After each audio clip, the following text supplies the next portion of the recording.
We didn't notice the banner first. We noticed the seating. A ballroom in downtown Boston, all soft lighting and polished glassware, and a name card placed near the back like an afterthought that still had to be accounted for. The kind of night families call a celebration when what they really mean is a performance. The graduate was Miriam Caldwell, newly trained for emergency and trauma nursing, the kind of work that doesn't photograph well but stays with you anyway. What happened to her mattered because it wasn't about ambition. It was about being made invisible in a room full of people who claimed her name. What followed was her voice. I found my table by the wall, past the clustered donors and the law partners and the people who hugged my parents like they'd known them forever. Table 9, rear corner. The card read Miriam Caldwell in neat black ink, like the room was doing me a favor by acknowledging I existed. Up front, my father stood near the stage, already holding court. Edward Caldwell gray suit, easy smile, the calm confidence of a man who wins for a living. My mother floated beside him with that practiced softness, the one that could make cruelty look like tradition. Phoebe sat at the head table in a pale dress that caught the light every time she moved. My younger sister didn't even have to try. Attention found her like it belonged to her. A server leaned in and set a champagne flute at my place. I kept my hands in my lap. My father tapped his glass. The sound cut the room clean. "Thank you all for being here tonight," he began, voice warm and effortless. "This evening means a lot to our family." He looked toward Phoebe. "Not me. Some families pass down recipes," he continued, smiling wider. "We pass down excellence, standards, legacy." A few people laughed softly, the way they do when they want to stay in good standing. He lifted his glass higher, and speaking of the future Phoebe's smile tightened, like she was bracing for a spotlight she'd worn her whole life. My father's voice softened. Harvard's pre-law summer program, competitive, prestigious, exactly the kind of path that makes a parent proud. Applause rolled in, smooth and immediate. Then he tilted his head, like he was choosing his words carefully. "I'll be honest," he added, "I only wish Phoebe had been the one holding the degree tonight." The clapping slowed, then picked up again in scattered pockets, unsure but obedient. My throat went tight. My face didn't move. I stared at the stem of my glass like it could hold me up. Across the room, my mother nodded once, like that sentence was reasonable. I felt something detach inside me, quiet, clean, final. We caught the moment the room hesitated, not outrage, not defense, just a brief, uncomfortable recalculation, like everyone was deciding what kind of people they were willing to be for the rest of the night. My father went on, already recovering the room. "To the Caldwell legacy," he said, raising his glass, "and to our brightest star." Everyone drank. I didn't. Phoebe's eyes flicked toward me for half a second, then away, like looking too long might make it real. I reached into my clutch and felt the edge of my phone, steadying myself with something solid. If this story lands with you, staying close, liking the video. Subscribing helps keep these voices from getting buried. My father's gaze swept the tables and slid past mine without stopping, like the back of the room was just where the staff sat. I set my untouched flute down and listened to the applause fade, knowing one thing with absolute clarity. They hadn't forgotten me. They'd placed me exactly where they wanted me. I didn't leave my seat right away. People were still clapping, still smiling, still leaning toward my parents with that polished warmth they reserve for people they want something from. A woman in a navy blazer leaned across the aisle and touched my father's arm. "That was beautiful. Edward, truly." He smiled back. "Easy. Thank you for coming." My mother adjusted the bracelet on her wrist, the one she only wore to events that mattered. She caught my eye for half a second, then looked away like she'd forgotten why she turned in the first place. When dinner plates started appearing, she finally came over. "Miriam," she said softly, like my name might disturb someone. You're all right back here. I nodded once. Seems like it. She glanced toward the head table. The front was complicated. Of course it was. Her lips pressed together. She smoothed the edge of the tablecloth instead of looking at me. Your father didn't mean anything by it. I let out a breath through my nose. Not a laugh. Not a sigh. Something in between. He meant exactly what he said. She lowered her voice. Tonight isn't the time. It was my night. Her eyes flicked up, sharp for a second, then softened again. You've always been sensitive. That word landed where it always did. Heavy. Final. She straightened, already halfway gone. Try to enjoy yourself. When she walked away, my father was already pulling out a chair for Phoebe, talking animatedly to one of his partners. I caught a piece of it as I passed behind them. She's always been the driven one. Phoebe smiled politely, eyes forward. She didn't look at me this time. We noticed how quickly a room can rearrange itself around comfort, how easily people choose the version of a family that lets them relax. I carried my plate back to table 9. The chicken was dry. I ate it anyway. Growing up, the rules were clear, even if no one ever said them out loud. Success had a shape. It wore suits. It shook hands. It spoke confidently and never apologized. My father liked to say, "The world respects winners."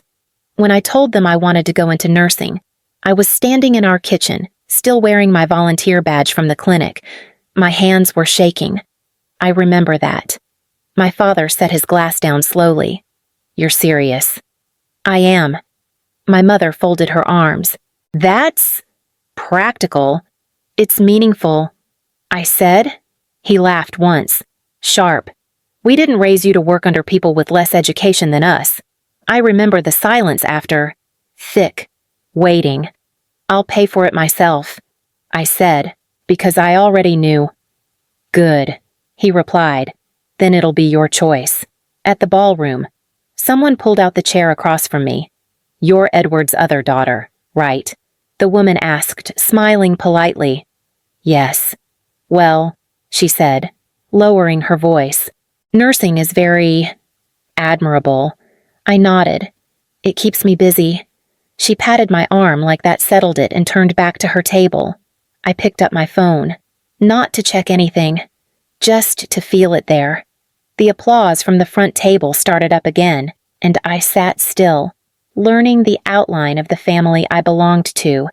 I didn't tell them right away. I waited a week after the acceptance email came in, reread it every night like it might disappear if I believed it too hard. Trauma nursing. Emergency track. The kind of program people warned you about before they congratulated you. I brought it up on a Sunday afternoon, when the house was quiet and my father was nursing a drink he didn't need. My mother was at the counter, slicing lemons she wasn't going to use. I got in. I said, "The nursing program." My father didn't look up. Where? Boston. Level 1 trauma track. He finally set the glass down. Slow. Careful. Like the table might crack if he wasn't. You're serious. I am. My mother turned, knife still in her hand. That's intense. It's what I want. He laughed once, short. You're choosing to cap yourself. I felt my shoulders tighten. I'm choosing work that matters. He leaned back in his chair. We didn't raise you to take orders from people with less education than us. The words sat there, waiting for me to shrink around them. I'll pay for it myself, I said. My voice didn't shake. That surprised me. He nodded, satisfied. Good. Then you won't resent us when it doesn't turn into anything. My mother stepped in, like she always did. Your father just worries about your future. This is my future. She sighed. You've always been drawn to struggle. After that, things shifted quietly. No more checks. No more casual offers to help. Just distance wrapped in politeness. I moved into a smaller place, picked up extra shifts, nights, weekends. the kind of hours that blur together until time feels optional. I learned how to sleep in short bursts and eat standing up. One night, during clinicals, a senior nurse named Gloria watched me tape an IV line with shaking hands. First trauma rotation. I nodded. She smiled, tired but kind. You don't panic. That matters. I carried that with me. At graduation, my name was called last, top of the class, summa cum laude. My parents weren't there. I took a photo with my classmates, their families crowding in around them.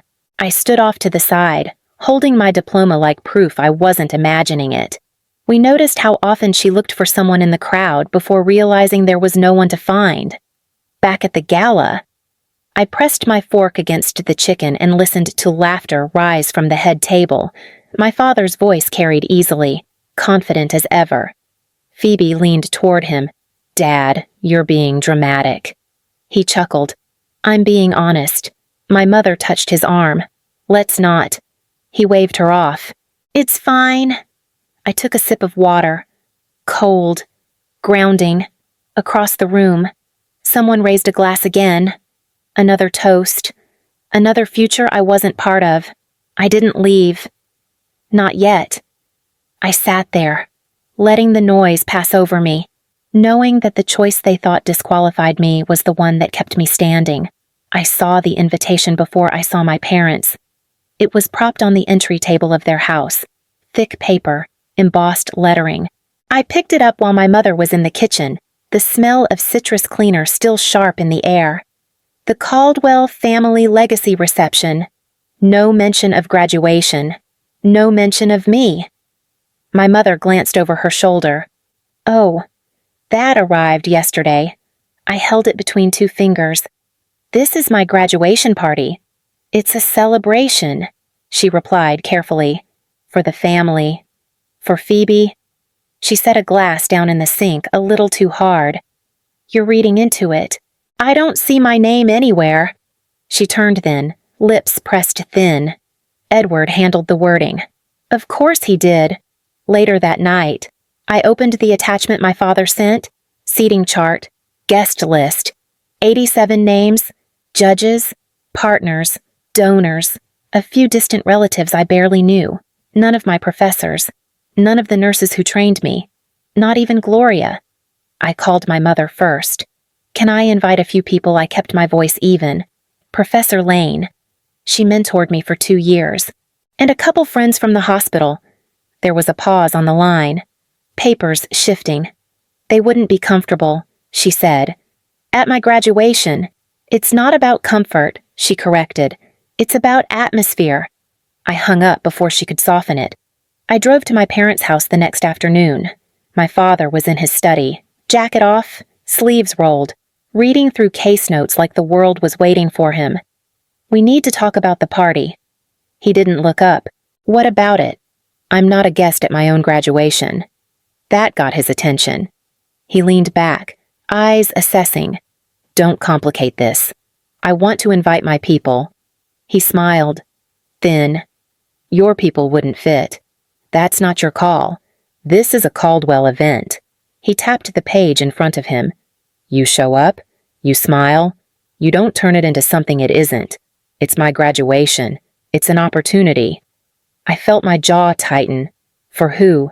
For the family. We noticed how calmly he said it, like the decision had already been made long before she walked into the room. I went home and stared at the invitation again. The gold lettering caught the light when I tilted it. Clean, elegant, impersonal. 2 days later, I sent an email. If this party isn't about my graduation, I won't attend. The reply came an hour later. You're overreacting. This is bigger than you. Don't complicate tonight. I read it twice, then once more. Slower. Back at the ballroom, a server adjusted the centerpiece at my table. The banner stretched across the front wall, bold and unmistakable, the Caldwell family legacy. I sat back in my chair and folded my hands together. I came anyway. Not because they asked me to, because I needed to see how far they were willing to go. My phone buzzed the night before the gala while I was folding scrubs on my bed. Unknown number, I almost ignored it. Everything lately felt like noise. The voicemail came through anyway. "Hello. This message is for Miriam Caldwell. This is Thomas Reynolds from Massachusetts General Hospital. Please return my call at your earliest convenience." I sat down hard on the edge of the mattress. Mass General didn't call people like me by accident. I waited until morning to call back. My hands were steady, which felt strange given how loud my heart was. "Miriam Caldwell," the voice said warmly. "I'm glad you reached out. Thank you for calling," I replied. "I wasn't sure you were recommended," he cut in gently, very strongly. There was a pause. I pictured him flipping through a file. "We're offering you a position in our Level 1 trauma nurse residency, limited intake, highly competitive." I closed my eyes. He continued, calm and precise. "Base compensation just over $90,000 annually. Signing bonus included. Union protections. Leadership track." I leaned my forehead against the wall. "We'd like to present the offer formally," he added, "at a meaningful event, if possible." "My graduation is tomorrow night," I said slowly. "That would be appropriate." After we hung up, I sat there for a long time, phone resting in my lap. The room felt smaller, quieter. I called my grandmother next. She answered on the second ring. "You got the call." "Not a question." "You knew." She chuckled softly. "I knew they'd notice you once they actually looked." "You talked to them." I told the truth. She replied. The rest was theirs. I hesitated. "They want to announce it publicly." Silence. Then, "Good." I laughed once. "Surprised?" "You don't think that's too much. I think you've been small long enough." We noticed how her voice didn't rise or sharpen. It didn't need to. She'd lived long enough to recognize moments that didn't repeat themselves. At the gala. I checked my phone once. No new messages, no warnings. Just the time ticking closer. Across the room, my father laughed at something a judge said. Phoebe leaned in. Radiant. They had no idea. I smoothed the crease in my dress and set my phone face down. For the first time all evening, I wasn't waiting for permission. I was waiting for timing. My father stood when dessert plates were being cleared. He didn't wait for silence. He never did. A fork tapped a glass somewhere near the front, and the room followed him the way it always had. "I want to thank everyone for being here," he began, smiling like this was routine. "Tonight is special for our family." I watched his hand rest on the back of Phoebe's chair. Familiar, claiming. "We believe in tradition," he continued, "in standards, in building something that lasts." A few nods, a few murmurs of agreement. "And we're proud," he said, voice softening, "to celebrate the future." Phoebe straightened. My mother reached for her napkin, folded it again, unfolded it. "Phoebe Caldwell," my father said, lifting his glass. "Accepted into one of the most competitive pre-law tracks in the country. Hard work, discipline. Exactly what this family values." Applause filled the room, smooth and practiced. He waited for it to fade. Then came the pause. The one that always meant something else was coming. "I'll be honest," he added lightly. "I only wish Phoebe had been the one holding the degree tonight." The room shifted, not loud. Just enough. My chest tightened. I kept my hands flat on the table. Across from me, a woman I didn't know stopped clapping halfway through. Someone else glanced toward the back, then looked away. We noticed how silence doesn't arrive all at once. It creeps in, testing whether it's allowed to stay. My grandmother stood. She didn't raise her voice. She didn't rush. "Edward," she said calmly, "you just gave a toast at your daughter's graduation and didn't acknowledge her once." My father's smile stiffened. "Louise, now isn't, this is exactly when," she replied. "You planned this evening. You chose the words. You chose where she sits." A ripple of attention moved through the room. Heads turned. Chairs shifted.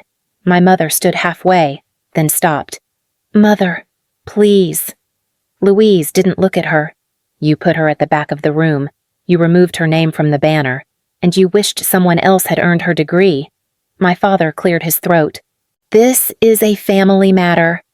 You made it public, she answered. So it's no longer private. The doors at the side of the ballroom opened. A man in a dark suit stepped in, followed by two others. He scanned the room once, then walked straight toward me. Miriam Caldwell, he said, stopping at my table. I'm Thomas Reynolds. I stood, legs unsteady. Director of Trauma Nursing at Massachusetts General, he continued, voice carrying. Apologies for the interruption. My father took a step forward. Excuse me, this is... We'll be brief, Thomas said, not turning. This concerns your daughter. He held up a folder. Miriam Caldwell has been selected for our Level 1 Trauma Nurse residency, he announced. Fewer than 10 candidates statewide. The room went quiet. He went on, measured. Her evaluations placed her at the top of her cohort. Effective immediately. Her compensation package exceeds $90,000 annually, with full union protections and a leadership track. Someone near the front inhaled sharply. To put that in perspective, Thomas added, glancing briefly toward my father. That exceeds the median take-home of first-year associates in this city. My father froze. Thomas handed me the folder. Congratulations. You earned this. Applause broke out. Real this time. Not polite, not careful. I looked toward the head table. Phoebe stared at me, expression unreadable. My mother's hand covered her mouth. Louise stepped closer to me. I told them the truth, she said quietly. They listened. I nodded, throat tight. The clapping slowed. My father opened his mouth, then closed it. I stepped forward. There's something else, I said, voice steady enough. My father asked me not to complicate tonight. I held up my phone. That's the message. A murmur ran through the room. I wasn't forgotten. I continued. I was erased. No one interrupted. I won't do that anymore. I didn't wait for a response. I set the phone down and sat back in my chair. The room didn't rush to recover. It didn't know how. The room didn't empty right away. People hovered, unsure which version of the night they were supposed to remember. A man from my father's firm leaned toward his wife, whispering something that made her eyebrows lift. Someone else clapped me on the shoulder as they passed. Impressive, they said, like it surprised them. My father stayed where he was, hands braced on the back of a chair. His face had gone still, the way it did in court when something didn't go his way. Miriam, he called out, calm, controlled. Let's talk privately. I turned toward him. There's nothing private about this. He took a step closer. You didn't have to do it like that. Like what? Publicly. His jaw tightened. You embarrassed the family. I shook my head once. You did that when you decided I didn't count. My mother moved between us, palms open. Please. Everyone's watching. They already were, I replied. Phoebe stood slowly from her chair. For a second, she looked younger than she had all night. I didn't know, she said. I swear. I didn't know it was this bad. I looked at her. Really looked. You didn't ask. She swallowed. I thought you were fine. You always seemed steady. I was quiet. I corrected. That's not the same thing. Her eyes dropped. She nodded once. Nothing else came. We noticed how silence can change shape, how it can stop being a weapon and turn into space instead. My father exhaled sharply. This isn't over. It is for me. I answered. I'm not carrying this anymore. He stared at me like he was searching for leverage. After everything we've given you, I almost laughed. Not because it was funny, because it was familiar. You stopped giving a long time ago. I said, I just stopped pretending you hadn't. Louise touched my arm. You're done here. I nodded. As we walked toward the exit, A man I recognized from my father's office stepped forward. "Miriam," he said, extending a hand. "You should be proud." I shook it. "Thank you." He glanced back toward my father, then lowered his voice. "You handled that with more restraint than most people would." I didn't respond. I didn't need to. Outside, the night air felt cooler than I expected. The city hummed. Indifferent. My phone buzzed. A message from Thomas Reynolds. "Proud to have you on our team." I typed back one word. "Thank you." Inside the ballroom, voices rose again, trying to patch things together. I stayed where I was, keys in my hand, choosing what I was willing to take with me. Everything else could stay behind. The fallout didn't come all at once. It arrived in pieces, quiet ones. 2 days after the gala, my father left a voicemail. His voice sounded measured, professional, like he was recording for someone else. "We need to talk about how this has affected things." I didn't call back. A week later, my mother showed up at my apartment. She stood in the doorway, coat still on, eyes scanning the space like she was trying to place me inside it. "People are asking questions," she said. "At the firm." I set a mug down on the counter. "About what?" "About your father." She hesitated. "About that night?" I waited. "One of the donors requested a different partner on their case." She added, "Another postponed a review meeting." I nodded once. She looked at me, something strained in her face. "You didn't have to let it go that far." "I didn't let anything happen." I replied. I stopped stopping it. Her shoulders sagged. She reached for the back of a chair, then didn't sit.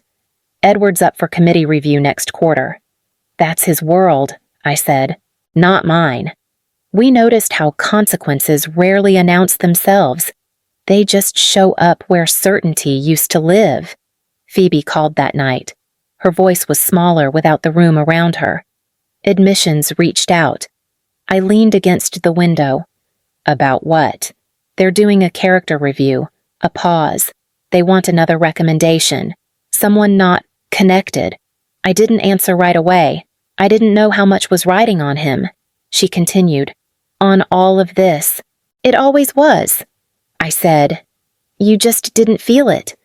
She breathed out slowly. "I don't know what to do." "For once," I told her. "You get to figure that out without someone fixing it." She didn't argue. Later. My phone buzzed again. A message from Thomas Reynolds confirming my start date. Orientation materials attached. A schedule. Real things. I opened the document, scrolling past policy language and shift rotations, until I saw my name at the top. Miriam Caldwell, registered nurse. Down the hall, someone laughed in another apartment. A dog barked. Life kept moving. My father didn't call again. The firm's name stayed on the building. His office stayed the same, but the air around him had changed.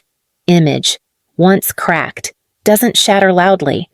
It thins, and people notice. My first shift started before sunrise.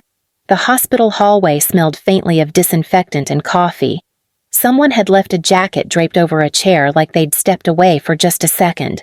I clipped my badge on and stood there longer than I needed to, breathing, letting the quiet settle. Miriam Caldwell, a woman called from the nurses' station. I looked up. "That's me." She smiled, quick and tired. "I'm Jenna. Trauma bay's already loud." "I figured," I replied. She handed me a chart and started walking. I followed. Later, between patients, my phone buzzed. A text from Louise. "You were always meant for this. Call me when you're done." I typed back that I would, then slipped the phone back into my pocket. I didn't hear from my father again. Not an apology, not an explanation, just silence, stretched out and careful. My mother sent a short message a week later. "Hope you're well." I answered the same way. Polite, distant. Phoebe called once. We talked about nothing important. School paperwork, housing, the weather.